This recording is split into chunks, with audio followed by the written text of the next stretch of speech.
I wouldn't think so. I don't know anything about that. Another charge was that instead of walking behind a Jeep that was parked, he walked in front of a Jeep. Do you think that anyone on the committee called and asked permission for him to walk in front of the Jeep? Counsel Joseph Welch. You are being asked at the question at the top, almost at the top of the page, that this college graduate, referring to Shine, partially filled out an application, a form for a commission in the Army. Senator McCarthy. I don't know the slightest thing about the application he filled out. Mr. Jenkins, you don't know one thing about that? Senator McCarthy, I never saw it. Senator, I have the application that David Shine filled out, and I can show you... Don't tell me I notarized it. No, you merely signed it.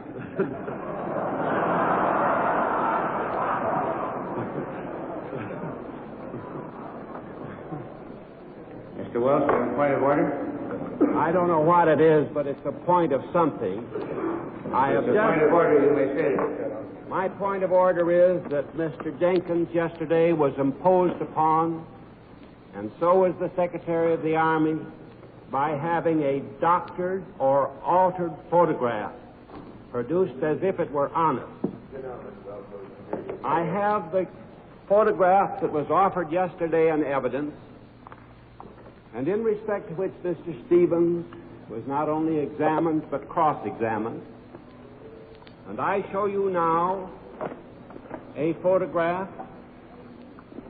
in respect to which I charge that what was offered in evidence yesterday was an altered, shamefully cut down picture so that somebody could say to Stevens, were you not photographed alone with David Shine, when the truth is he was photographed in a group. I would like now to offer the picture that I have in my right hand as the original, undoctored, unaltered piece of evidence. Mr. Chairman, the point of order is this, that Mr. Welch, under the guise of making a point of order, has testified that a picture is doctored. He makes a completely false statement that this is a group picture. It is not. The counsel advises the chair, may I say, that... May I finish my point of order, Mr. Chairman? Not a point of order, you can't. Counsel advises the chair that the senator is engaging in a statement of cross-examination rather than a point of order. Mr. Chairman, I am getting rather sick of being interrupted in the middle of a sentence. If what I say... I would like to say that if... Now, Mr. Chairman, do I have the floor now or do I not? The counsel says it's not a point of order. Oh, be quiet. Mr. Chairman? I haven't the slightest intention of being quiet. Mr. Chairman, do I have the floor? The counsel is running this committee, and you're not running it. Mr. Chairman, do I have the floor? Mr. Chairman, may I suggest, I'm getting awfully sick of sitting down here at the end of the table and having whoever wants to interrupt in the middle of a sentence. Now, Mr. Welch made a statement. I raised a point of order that it was not a proper point of order. That it was not a proper point of order that he raised. And when Mr. Welch, under the guise of a point of order, said this was a group picture, I suggest that the chair make the record clear that Mr. Welch was not speaking the truth.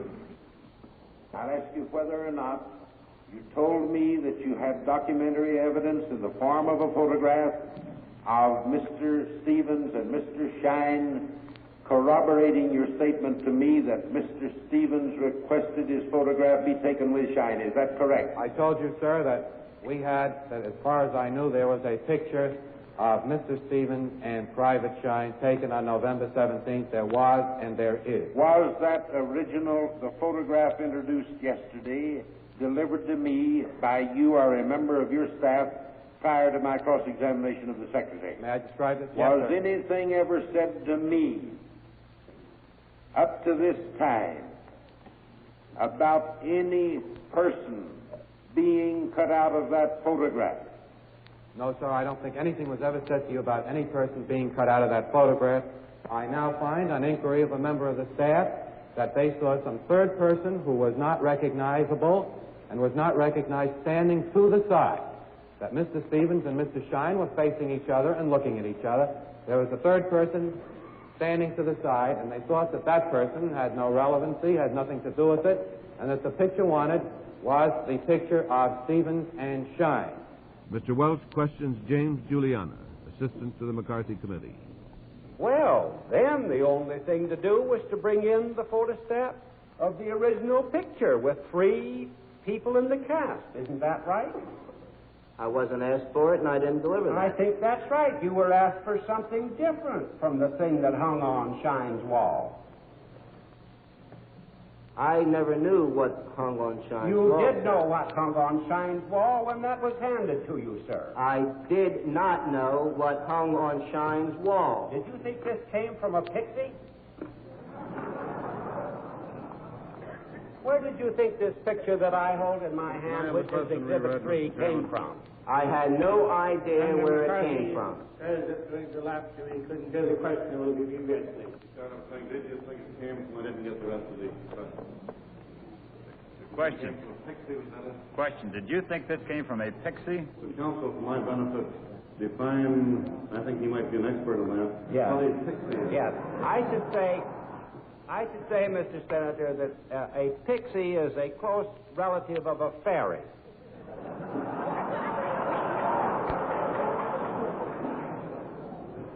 Shall I proceed, sir? Have I enlightened you? As I said, I think you might be an authority on a pixie is. Counsel may proceed.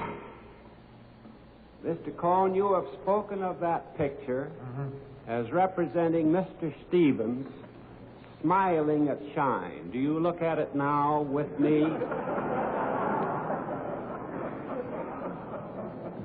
Why don't we have a quote right up here? That's good enough. Let's even have it closer, Mr. Well, let's have it there. That's good enough. Mr. Welch, may I confess to a slight case of nearsightedness here, and I hope that's not nearsightedness in connection with my duties, but it is when it comes to these things. I'd like to have that right up here. I think you have betrayed some nearsightedness. Have it as close as you would like. Very good. Mr. Welch, I might say here again, I'll be very glad to answer your questions here. I don't think I'm quite as clever as you are, and I'm afraid I'm not going to be able to answer your quips. Oh, Mr. Cohn. My question now is this. You have referred to that picture as showing Mr. Secretary Stevens smiling at Dave Shine. Are you now close enough to the picture so that you would like to qualify that statement? Sir, I will accept your characterization of the picture. It's a grim smile on Stevens' face. I accept it. If you want to call Mr. Stevens' smile a grim smile, sir, I fully accept what you say. They are facing each other. Their eyes are meeting. They are looking at each other. And if the smile is grim or it isn't grim, I know not, sir. Not too fast, Mr. Cohn. Not too fast. Yes. Mr. Stevens is looking to his right, isn't he? Well, sir, Isn't he just looking? You can answer that one easily. Well, Mr. Welch, do you want to imply that I'm not answering it? You ask me a question and then you say with the implication as though I can answer it. Well, answer it. Mr. Stevens is looking to his right, isn't he? Sir, if you'll give me the chance, I'll try to answer it. By all means, sir. Thank you. The picture to me looks as though Mr. Stevens and Private Shine are looking at each other. My question was a simple one. Mr. Stevens is looking to his right, is he not? Yes, I would say he probably is looking to his right, and Private Shine is standing at his right. And on Mr. Stevens' right are 2 figures. Is that correct? Yes, that's correct. To Mr. Stevens' right, there are 2 figures. And one is Private Shine. Yes, sir. And further to Mr. Stevens' right is Colonel Bradley. Standing sideways. It would take someone with clairvoyance to know to whom Secretary Stevens is looking, would it not? No, sir, I don't think so. It would take somebody with common sense that can look at a picture and see what's in it. I think I observe on Colonel Bradley's face a faint little look of pleasure. Do you, sir? I would say that I know that Colonel Bradley had a good steak dinner shortly after this. Maybe he was anticipating it. I do know that Colonel Bradley looks to me as though he, too, is looking at Private Shine. Well, now, if Bradley is feeling good about a steak dinner, Shine must be considering a whole haunch of beef, is he not?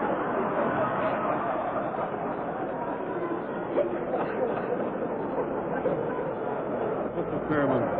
Your point of order? Yes, Mr. Point of Order. How long must we put up with this circus? If counsel is trying to elicit information, good. If he's looking for a laugh from the audience, he wants to talk about any physical defect of my chief counsel. It's so indecent, so dishonest.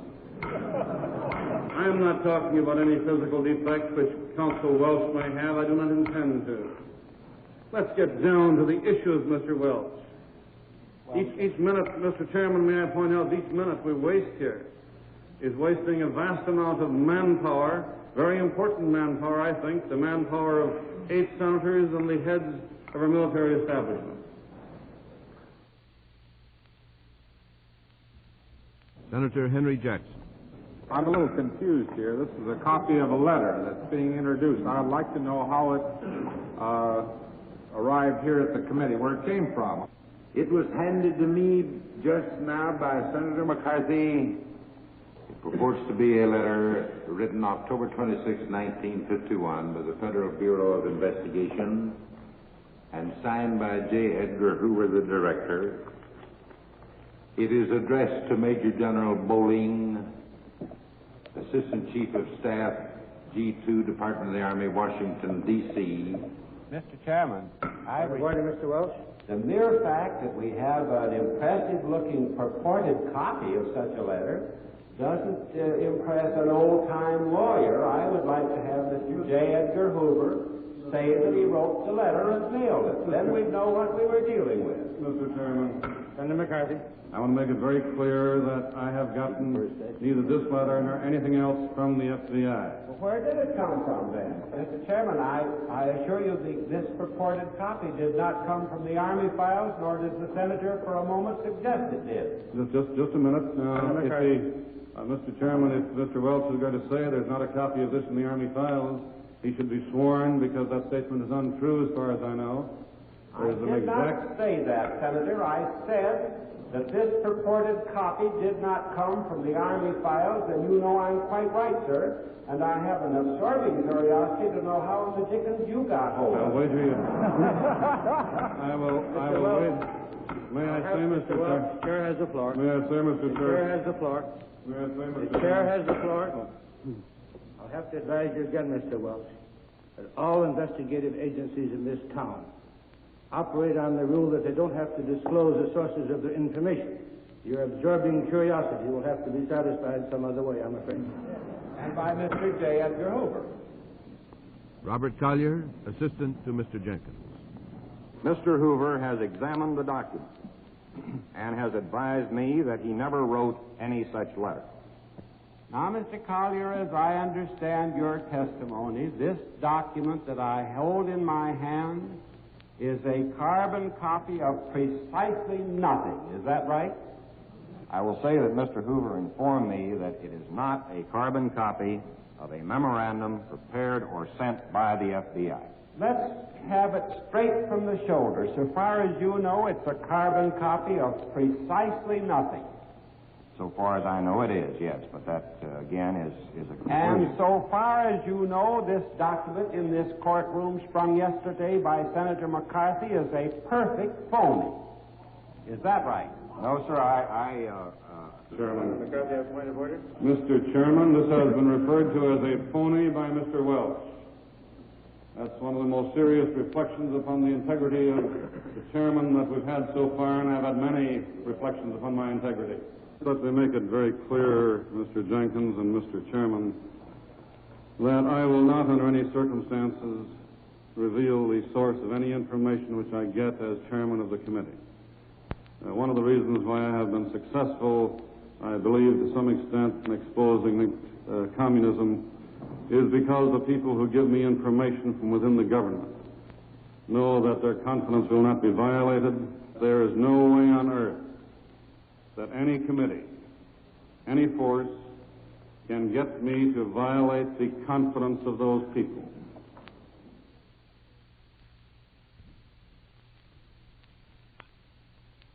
Senator McCarthy, when you took the stand, you, of course, understood you were going to be asked about this letter, did you not? I assume that would be the subject. And you, of course, understood you were going to be asked the source from which you got it. I never try to... Did you understand you would be asked the source? I'll answer that. I never try to read the minds of the senators to know what they will ask me. Could I have the oath that you took read to us slowly by the reporter? Mr. Wells, that doesn't seem to be an appropriate question. You were present. You took the oath yourself. You took the same oath you took. The oath included a promise, a solemn promise by you to tell the truth, comma, the whole truth, comma, and nothing but the truth. Is that correct, sir? Mr. Welch, you are not the first individual who tried to get me to betray the confidence and give out the names of my informants. You will be no more successful than those who have tried in the past. Period. I am only asking you, sir, did you realize when you took that oath that you were making a solemn promise to tell the whole truth to this committee? I understand the oath, Mr. Welch. And when you took it, did you have some mental reservation, some Fifth or Sixth Amendment notion that you could measure what you would tell? I don't take the Fifth or Sixth Amendment. Have you some private reservation when you take the oath that you will tell the whole truth that lets you be the judge of what you will testify to? The answer is there's no reservation about telling the whole truth. Thank you, sir. Then tell us who delivered the document to you. The answer is no. You will not get that information. You wish then to put your own interpretation on your oath and tell us less than the whole truth? Mr. Welch, I think I've made it very clear to you that neither you nor anyone else will ever get me to violate the confidence of loyal people in this government who give me information about communist infiltration. I repeat, you will not get their names. You will not get any information which will allow you to identify them so that you or anyone else can get their job. You can go right ahead and try until doomsday. Senator McClellan. May I say to you, I'm trying to settle a basic issue of law. I don't want any of your confidential information. All I want is let the country get this legal question settled so we can all operate within the law, if that's possible. I say as for myself, you say what you'll do and what you'll not do. I tell you, Senator, that I will not set myself up above and apart from the law. I'm going to conform to it. Now, you do as you please. Senator, yield for a minute. Chairman. May I say, Senator, just for your benefit, I am not setting myself above any law. But, Senator, I just will not abide by any secrecy directive of anyone. I think you and I have and will see presidents come and go. We have a duty to do our job, even though we may differ with a perfectly honest version of what the president thinks his job is.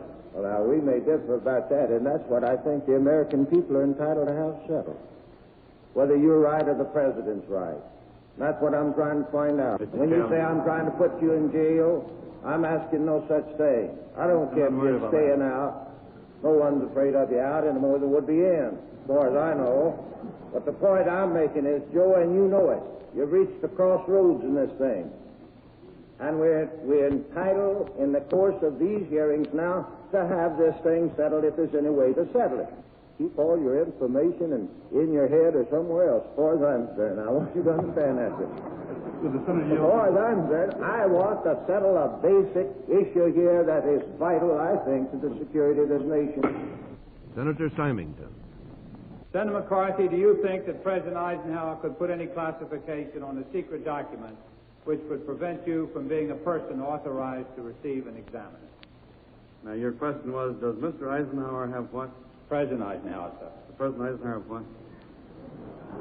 Do you think that President Eisenhower could put any classification on a secret document which could prevent you from being a person authorized to receive and examine it?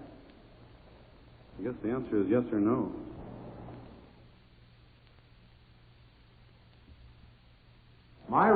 recollection was that in this now famous 2.25-page document, there were about 35 names listed. This is pretty serious. Have we had anything as serious as this so far? I think we've got something much more serious right now. Right at this Well, I'm moment. talking about prior to this hearing. May I answer that question, Mr. Brown? I think we've got a much more serious situation now in communist infiltration of the CIA. Disturbs me beyond words. Well, we haven't. The members of the committee have not been advised, and I do think that... Oh, yes, they have. Mr. Cohn, what is the exact number of communists or subversives that are loose today in these defense plans? The exact number that is loose, sir? Yes, sir. I don't know. Roughly how many? I can only tell you, sir, what we know about. Well, that's 130, is that right? Yes, sir. I'm going to try to particularize for you if I can. I'm in a hurry.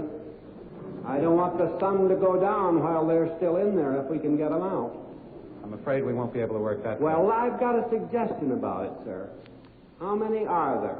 I believe the figure is approximately 130. Approximately 130. Yes, sir. Those are people, Mr. Welch, concerned... I don't care. You've told us who they are. And how many plants are they? How many plants? How many plants? Yes, sir. Just 1 minute. I see 16 offhand. 16 plants. Are you alarmed at that situation, Mr. Cole? Yes, sir, I am. Nothing could be more alarming, could it? Certainly a very alarming thing. Will you not, before the sun goes down, give those names to the FBI and at least have those men put under surveillance? Sir, if there is need for surveillance in case of espionage or anything like that, I can well assure you that Mr. John Edgar Hoover and his men know a lot better than I, and I might respectfully suggest, sir, than probably a lot of us, just who should be put under surveillance. I do not propose to tell the FBI how to run its shop. And they do it. Well. And they do it, don't they, Mr. Cohen? When the need arises, of course. Then they've got the whole 130, have they, Mr. Cohen? I am sure of it, sir, and a lot more. Well, then what's all the excitement about if J. Edgar Hoover is on the job chasing these 130 communists? Mr. Welch, all the excitement... Well, then as a second line of defense, let's send the 130 names to the Department of Defense tonight. Would you mind doing that? Whatever the committee directs on that, sir. I wish the committee would direct that all the names be sent both to the FBI and to the Department of Defense with extreme suddenness. Mr. Chairman, I so move. In view of Mr. Welch's request that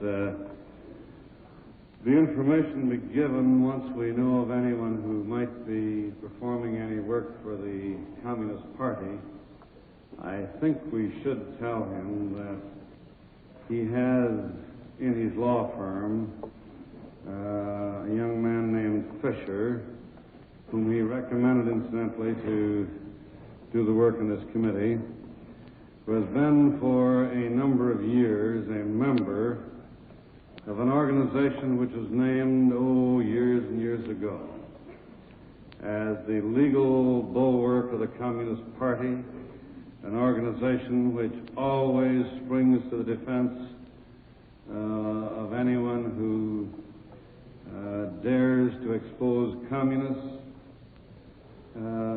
I certainly assume that Mr. Welch did not know of this young man at the time he recommended him as the assistant counsel for this committee, but he has such terror and such a great desire to know where anyone is located who may be serving the communist cause, Mr. Welch, and I thought we should just call to your attention the fact that your Mr. Fisher, who is still in your law firm today, whom you asked to have down here looking over the secret and classified material, is a member of an organization not named by me, but named by various committees, named by the Attorney General, as I recall. And I think I quote this verbatim as the legal bulwark of the Communist Party. I have been rather bored with your phony requests to Mr. Cohen here that he personally get every communist out of government before sundown, therefore we will give you the information about the young man in your own organization. Now, I'm not asking you at this time to explain why you tried to foist him on this committee. That you did, the committee knows. Whether you knew that he was a member of that communist organization or not, I don't know. I assume you did not, Mr. Welch, because I get the impression that while you are quite an actor, you play for a laugh. I don't think you have any conception of the danger of the Communist Party. Mr. Chairman, well, the church would say that he has no recognition, no memory of Mr. Welch recommending either Mr. Fisher or anybody else as counsel for this committee. Mr. Chairman, I will put in the record, Mr. Chairman, the news story on that. Under these circumstances, I must myself have something approaching a personal privilege. You may have it, sir. Will not be Senator McCarthy, I did not know, Senator, sometimes you say, may I have your attention? I'm listening. You said Senator McCarthy didn't know. May I have your I can attention? listen in one ear and talk. Now, this time, sir, Okay. I want you to listen with both. All right, good. Senator McCarthy, I think until this moment, Just let me ask, Jim, when you get the news story, to the effect that this man belongs to this Communist Front organization, I will tell you that he belonged to it. Will you get the citations, order the citations showing that this was the legal arm of the Communist Party and the length of time that he belonged, the fact that he was recommended to Mr. Welch? I think that should be in the record. Senator, you won't need anything in the record when I finish telling you this. Until this moment, Senator, I think I never really gauged your cruelty or your recklessness. Fred Fisher is a young man who went to the Harvard Law School and came into my firm and is starting what looks to be a brilliant career with us. When I decided to work for this committee, I asked Jim St. Clair, who sits on my right, to be my first assistant. I said to Jim, pick somebody in the firm to work under you that you would like. He chose Fred Fisher, and they came down on an afternoon plane. That night, when we had taken a little stab at trying to see what the case is about, Fred Fisher and Jim St. Clair and I went to dinner together. I then said to these two young men, boys, I don't know anything about you except I've always liked you. But if there's anything funny in the life of either one of you that would hurt anybody in this case, you speak up quick. And Fred Fisher said, Mr. Welch, when I was in the law school, and for a period of months after, I belonged to the Lawyers Guild, as you have suggested, Senator. He went on to say, I am secretary of the Young Republicans League in Newton with the son of Massachusetts governor. And I have the respect and admiration of my community, and I'm sure I have the respect and admiration of the 25 lawyers or so in Hale and Dorr. And I said, Fred, I just don't think I'm going to ask you to work on the case.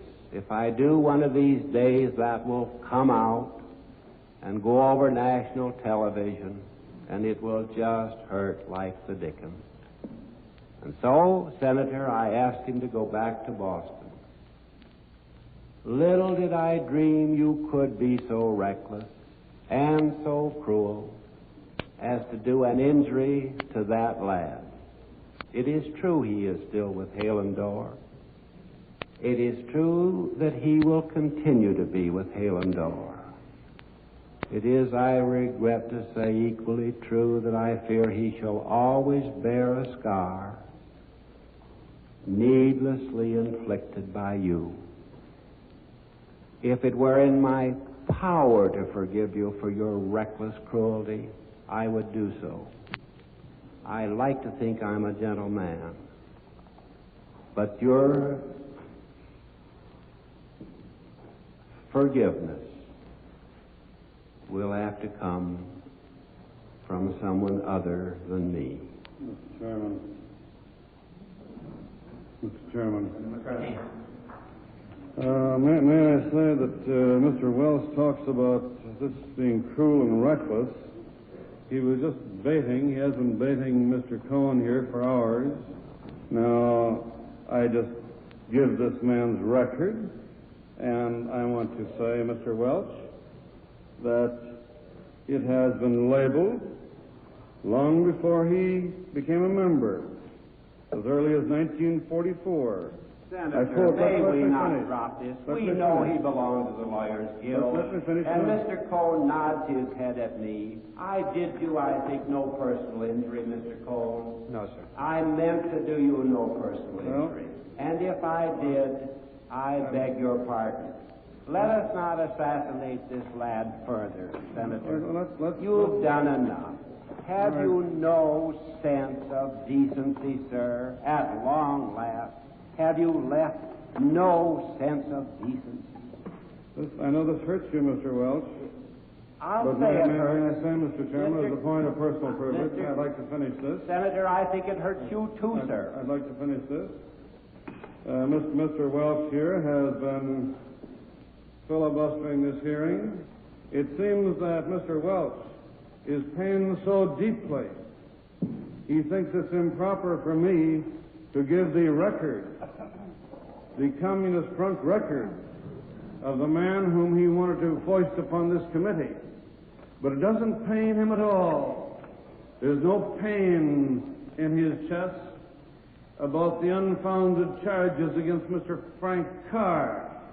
There's no pain there about the attempt to destroy the reputation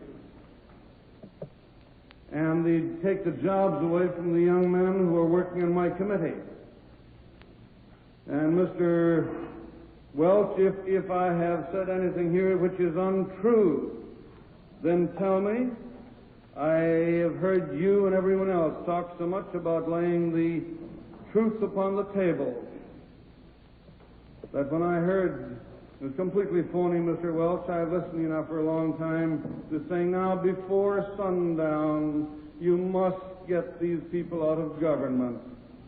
So that I just want to have it very clear that you were not so serious about that when you tried to recommend this man for this committee. And may I say, Mr. Welch, in fairness to you, I have reason to believe that you did not know about his Communist Front record at the time you recommended him. But the point is, Mr. Chair, I'd Welch, like to say again that he does not believe Mr. Welch recommended Mr. Fisher as counsel for this committee because he has, through his office, all the recommendations which were made and does not recall any of them coming from Mr. Welch, and that would include Mr. Fisher. well, let me ask Mr. Welch. You brought him down, did you not, to act as your assistant? Mr. McCarthy, I will not discuss this further with you. You have sat within 6 feet of me and could have asked me about Fred Fisher. You have seen fit to bring it out, and if there is a God in heaven, it will do neither you nor your cause any good.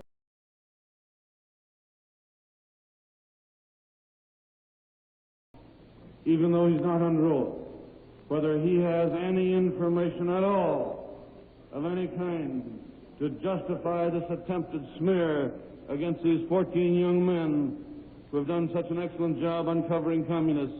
If he has no information, then he should be honest enough to tell us. If he has information, he should take the stand and take the oath as these young men have been taking it. Now, may I ask you, Senator, do you have any information to indicate that there is anyone on my staff who is subversive, as you have indicated in your questioning? Senator Simon didn't answer the question, and we're going to have to recess for the vote. I will answer that question this way, Senator McCarthy. In all the years that I have been in this government, based on the testimony that's been given before this committee under oath, I think the files of what you call my staff, my director, my chief of staff, have been the sloppiest and most dangerously handled files that I have ever known of since I've been in the government. Mr. Chairman, now you can run away if you like, Stu. You can run away if you like. You have been here trying to smear the staff of this committee. The young men who have been working to uncover communists, you jump up and run away without answering the question. I have asked you a simple question. Do you have any evidence of any kind to indicate that there's any subversive amongst these young men? If not, you are leaving here this afternoon, leaving a smear upon the name of each and every one of them. You shouldn't do that, Mr. Simon. That's just dishonest. That's the thing that the Communist Party is doing too long. Apparently, every time anybody says anything against anybody working for Senator McCarthy, he is swearing them and he's accusing them of communism. Just answer the question. Do you know of any subversive? That's the best answer that I can give. Do you know of any? I'm in recess until 10 o'clock. You won't answer whether you know of any subversive. Mr. Chairman, even though the chair is leaving, I want to make this record. And Mr. Reporter, will you take this down? Mr. Symington, other members of the Democrat Party here have been intimating that they know of some subversives on the staff investigating communists. I have asked Mr. Symington point blank to tell us whether he knew of any such subversives. He runs away. He won't answer the question. May I say that is the most dishonest, the most unfounded smear upon some of the most outstanding young men that I have ever seen work to uncover communists. And before this is over, the American people will have a better picture of it. I guess we must go on vote now.